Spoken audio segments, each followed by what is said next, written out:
I still respect life, but like now I'm gonna have an abortion. Like what does that even mean for me? You know, like who am I?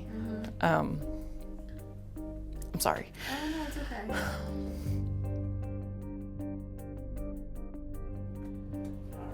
I am nervous. Hi, Dr. McNicholas.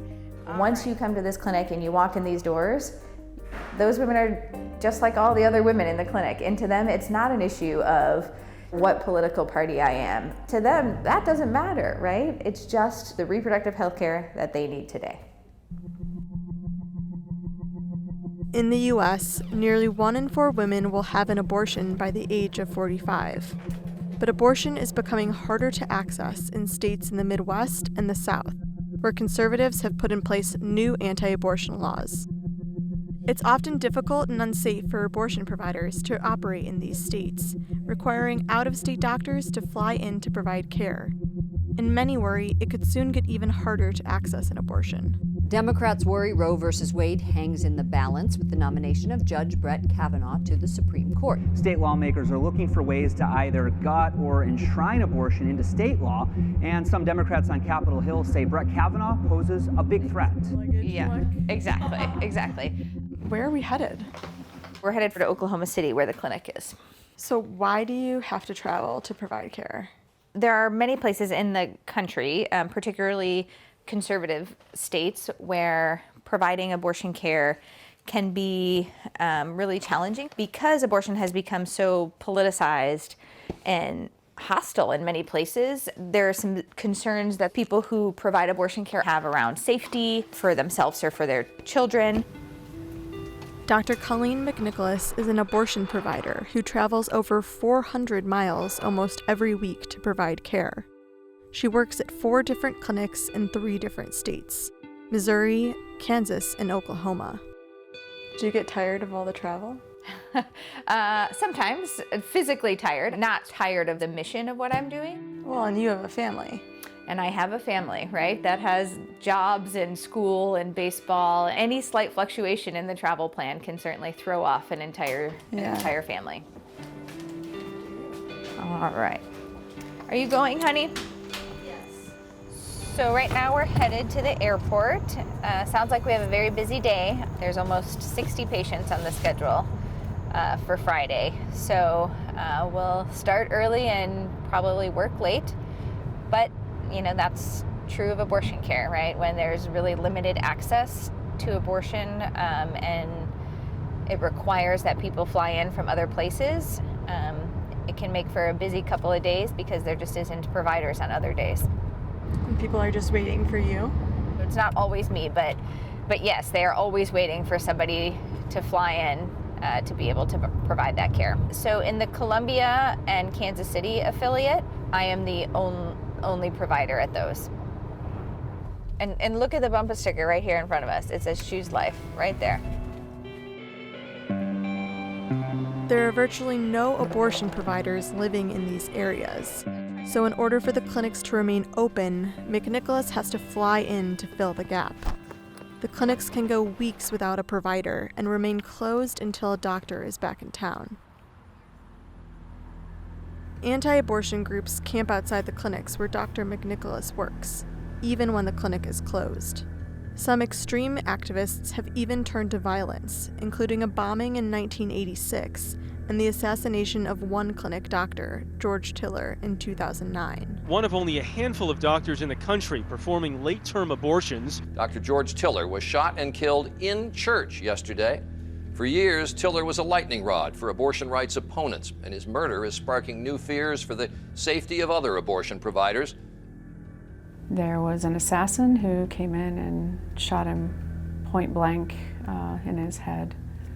So, yeah, and said that he had to assassinate Dr. Tiller because babies were in imminent danger. Do you personally worry about security for yourself? I have. I've had death threats. I think doctors are afraid of being assassinated. You think that's the real fear? Oh, yes. It took me 2 years to find one provider. Dr. Tiller is the most recent example we have of the consequences of really extreme anti-abortion rhetoric and behavior. But for the same reason, it was maybe even more compelling for that to be a clinic that I go to. The fact that Julie has been able to reopen that clinic in the space that Dr. Tiller worked is really sort of a testament to our movement saying we won't be bullied by you. I have witnessed that the anti-choice folks, since Trump was elected, it seems like they're just more emboldened. Are you on higher alert? Yes, I would say. Yes. Okay. Yeah, they regularly take down license plate numbers. And we've also had altercations between patients, their partners, and the protesters. How you doing? Oh, I'm fine. Would you mind talking with us? I don't mind a bit. Okay. I'm Kendall. How often are you out here? I come every week as scheduled, but then if they need fill-ins, I do that sometimes too. When patients come up here, what do you say? I just try to offer them information.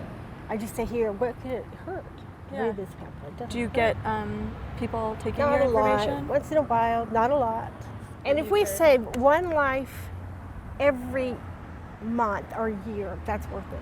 That one person is still a beautiful creature of God, that God wanted to be born. What do you think about the violence, though, that has been committed by anti-choice or pro-life people at this clinic? The Dr. Tiller, who worked here, he was assassinated. He was later assassinated. Yeah, he was. And you know, I that to me, no. But he was doing late-term abortions like crazy. And he, you know, people come from different states to have him do their late-term abortion.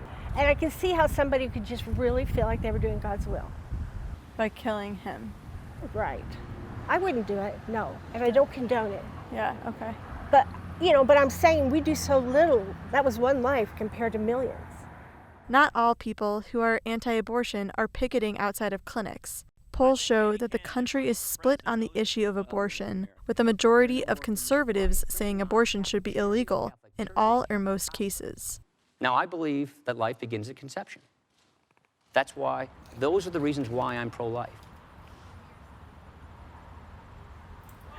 Good morning. Oh, sorry. There's no clinic closing time. The clinic closes when all the patients have been seen. So depending how the day is going, that might be 8 o'clock, that might be 11 o'clock. It just sort of depends on what the day brings, but we don't ever leave until everybody's been seen. Do you want to see the ultrasound? Yes. Okay. I'm going to do the measurements and then I'll flip it up. So how did you come to your decision? I have kids already. I work a lot, and I am the sole earner in my household, and pregnancy is miserable for me. Mm-hmm. I mean, I've been sick this whole time, and in working 12-hour shifts and triple-digit heat, like that's not been easy, mm-hmm. and it's not going to get any easier, and I can't afford to take time off work, and it's just nothing about the situation fits. Right. So it's the best thing to do.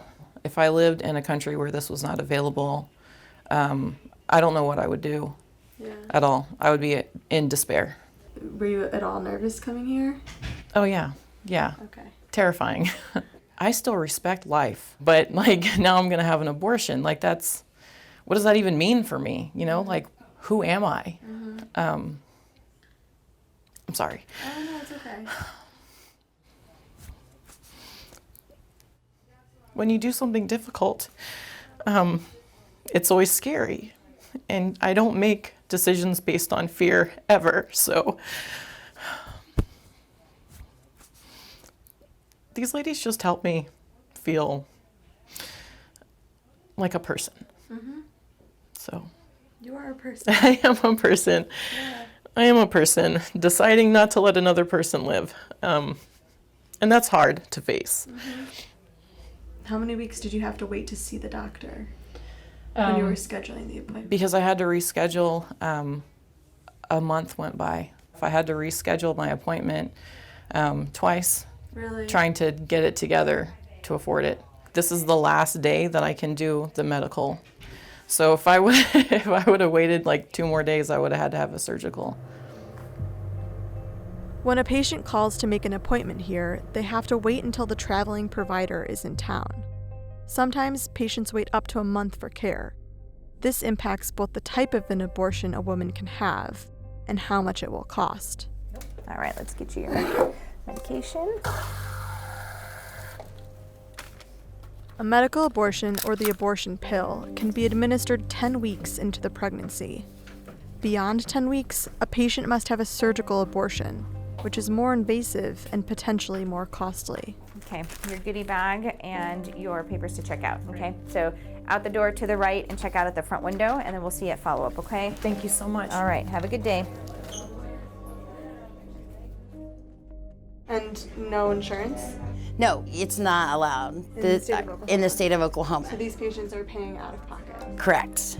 If they don't have insurance, it's hard to get birth control. Birth control is not the easiest thing to get around here. Really? Why not? Doctors just, I don't know. You're kind of just out of luck when it comes to... Yeah, you're kind of stuck with like something like a pill or something versus something that's 3 or 5 years. Right. Yeah, and all of it out of pocket is $1,000 at least for any kind of IUD or implant.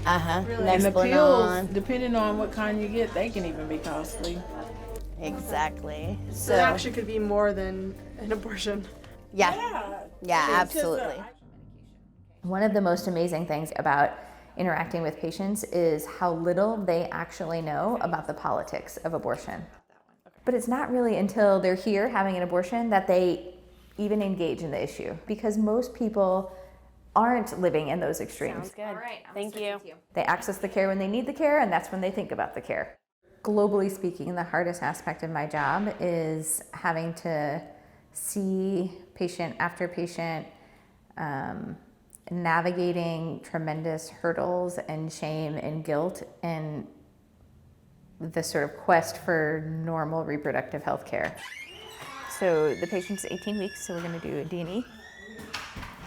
I want to ask her, can you just tell me for the word? I can look. Sometimes I can tell and sometimes I can't. But if I can, I'm happy to tell you. Okay. How did you come to make your decision? It's just like the situation I'm in. Yeah. I'm not financially ready for another child. Because I really, at first, didn't believe in abortions, but everybody has their certain situations, and it's just you don't know what someone's going through. All right, couple of cramps here. I know, big cramps, you're doing awesome.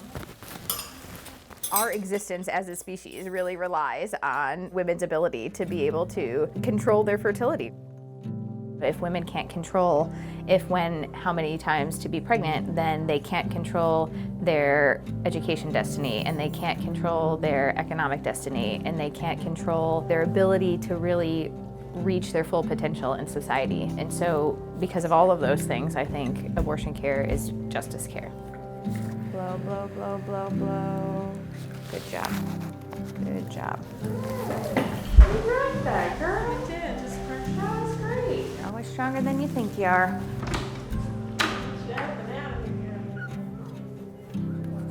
And what are you missing these past few days not being at home? Well, there's a baseball game about to start here in an hour that I won't be at, but just sort of everyday life things, you know, homework and baseball and dinner at the table together. Certainly there are times when my family probably feels it more than I do, but I think we feel like it's sort of an important part of the life that we live. I'll give that to you. Thank you. I think what's missing is that reality of abortion, the prevalence of abortion, the fact that women of all types have abortions. Christian women and Catholic women and Muslim women and Jewish women, all these women, old women, young women, white women, black women, brown women, everybody accesses or at some point has some interaction with abortion. Once you come to this clinic and you walk in these doors, those women are just like all the other women in the clinic. And to them, it's not an issue of or what political party I am. To them, that doesn't matter, right? It's just sort of the reproductive health care that they need today. Dr. McNicholas works in states that have been pushing for anti-abortion legislation. Currently, there are a number of state-level cases that would place even more restrictions on abortion care. Take Oklahoma, where anti-abortion activists tried to get a law passed that would require a doctor with admitting privileges at a hospital within 30 miles be present for any abortion. The law would have ruled out Dr. McNicholas's ability to provide care to the women we just saw. But the court found that the law violates both the U.S. and Oklahoma constitutions. Anti-abortion groups will continue elevating these cases to the Supreme Court in hopes that these state-level laws will soon be deemed constitutional. More than 40 years after Roe v. Wade, the landmark decision from 1973 that provided women the constitutional right to safe and legal abortion. A woman's right to choose is still in jeopardy. Is this troubling to you? Let us know what you think about the future of abortion access.